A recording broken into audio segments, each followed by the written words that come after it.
জীবনে সঠিক রাস্তা দেখানোর এই গল্পটি তোমরা শোনোনি। আমাকে 40 সেকেন্ড সময় দাও, কথা দিচ্ছি তোমার সময় বিফলে যাবে না। হরিণ 1 লাফে 4 হাত পর্যন্ত যেতে পারে, আর বাঘ 1 লাফে যেতে পারে 12 হাত পর্যন্ত। এদের একসাথে দৌড়াতে দিলে বাঘ কখনোই হরিণকে ধরতে পারার কথা নয়।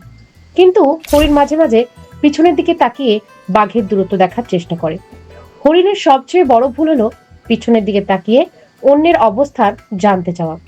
তাই আমাদের কখনোই উচিত নয় হরিণের মতো ভুল করা। জীবনে আমাদের অনেক ভুল ও স্মৃতিময় গল্প থাকে, এসব নিয়ে খুব বেশি চিন্তা অর্থহীন। বারবার ভুলে ভরা স্মৃতি স্মরণ না করে নিজের লক্ষ্য নিয়ে সামনের দিনগুলো কাজে লাগানোই বুদ্ধিমানের কাজ, তবেই মিলবে সফলতা। বন্ধুরা, তোমরা নিজেকে তৈরি করছো তো একটু একটু করে। 2026 তোমার জন্য সফলতা অবশ্যই আনবে।